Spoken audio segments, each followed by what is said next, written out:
One thing that I always know about Derek is that he's looking to create a world for his actors in a way that is kind of more extreme than other films that I work on. So he really wants the actors to be immersed in their universe and really feel almost like it's a documentary.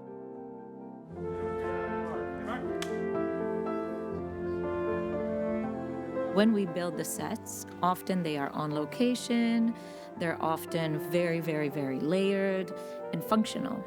Like, if we design a house, we connect it to the internet, we connect it to landlines. Everything has to work, be functional. So I think that's kind of an unusual level of authenticity. Good morning, Toys R Us employees. Hello, this is the police.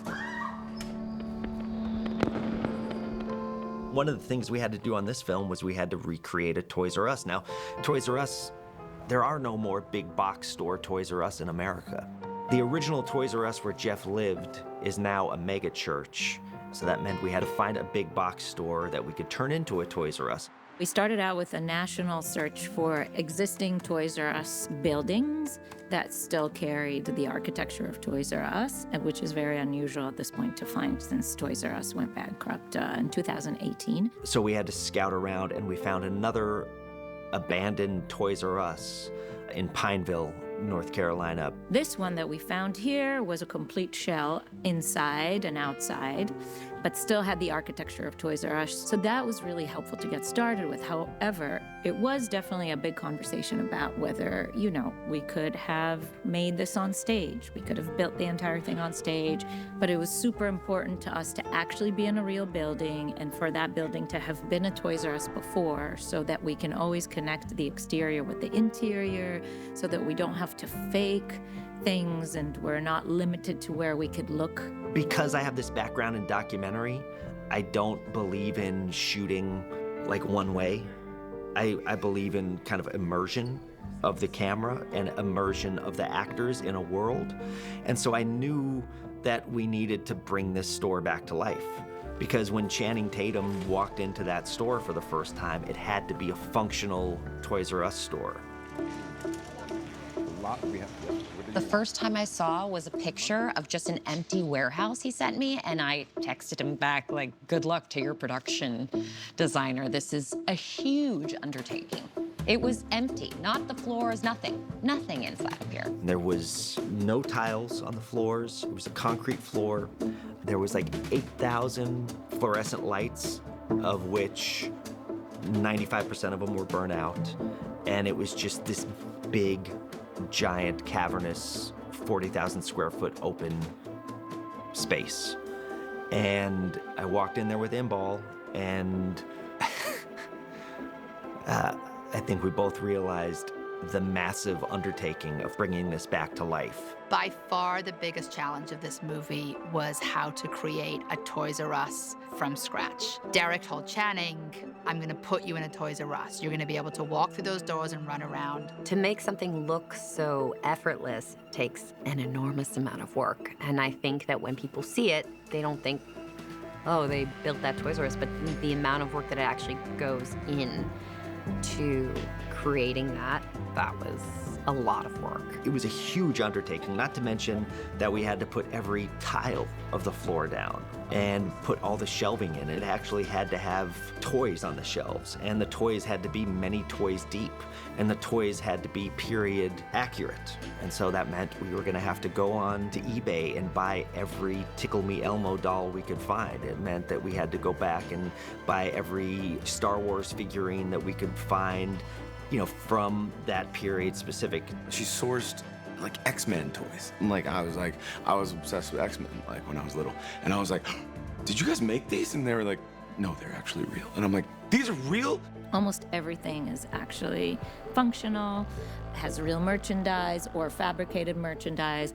And really the idea is wherever they decide when they're dancing with the camera, wherever they decide to stop, will be completely legit. There was the almost like chalk outline of a murder scene of the Toys R Us sign on top of this building, and they just put up a new Toys R Us sign and filled the entire place down to every detail. The storeroom, the front registers, where the safe is, everything was exactly like a real, and I remember, I'm a generation older, so I remember what Toys R Us looked like. to the price tags. It's always interested in real stories because you have a lot more information to go by, but you also have to sort of maneuver between the reality of the story and how far your creative route is taking you. So what was interesting is this is a real story that involves police. So we had a lot of documentation that thankfully some great researchers found for us. So we, for example, had lists of contents of what was found when the police arrested Jeff, or, really minute detail about specific incidents that were in the police report. So that helped a lot. But then you kind of have to take it a step further because sometimes life is not as cinematic. For example, the nest is what we call Jeff's hideaway at the Toys R Us. There's various versions of that. There's Jeff's telling of what it was, police accounts of what it was.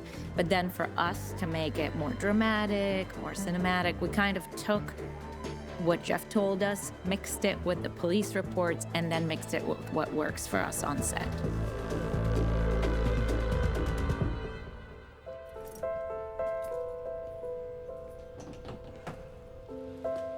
There's something about like a period correct toy store.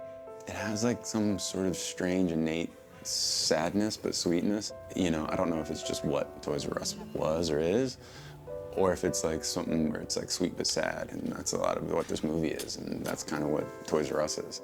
It's like, this is a time gone by, everybody just gets toys off of Amazon now, so you never really generally get to go into a toy store anymore, but I remember going in them as a kid and just being like, just overload. My brain just like melted out of my ears, like just going like, I don't know what to get. And he said I could get one thing. Like, and you just start having a meltdown over just getting something. But man, they've done such a beautiful job, and they had to. This is the kind of heart of the movie in a way. This is his home in a way. So yeah, it's beautiful. This feels like my childhood, and it's very nostalgic looking at the DVDs and everything, like Sandlot and Aladdin, and so it puts you in a time immediately. It really felt like also an accomplishment for the whole movie that we were able to create this little piece of nostalgic history that had meant so much to so many people growing up. I wish we could have kept it as like a moment in time, like a museum or something, and I wish that we could have kept it exactly like it was, but it's not how things work. People would drive up to the Toys R Us when we were filming and walk in wanting to buy toys, thinking, oh great, there's a Toys R Us, I get something for my kid. And we had to go, sorry, this is a movie set. It was just a gargantuan task for Inbal, and she brought this store back to life. And I remember that people, like the community, like would drive by, and it brought them so much joy to know that the Toys R Us was back alive. And we ended up shooting there for 11 days, and it's a lot of fun to shoot a movie in a toy store, I will say that. And it's a lot of fun to let Channing Tatum loose in a toy store. I had talked to real Jeff Manchester, and he said, hey, Derek, I saw a picture of Channing from Roofman, and it looks like he's in his underwear in like a pool floaty with a teddy bear on his neck. And he was like, where'd you get that from? I was like, well, you unleash Channing in a toy store, and that's what happens. And he was like, I love to hear that. He was like, because when I was in that toy store, I really got in touch with my inner child. And I'm so happy that Channing had a chance to get in touch with his inner child too.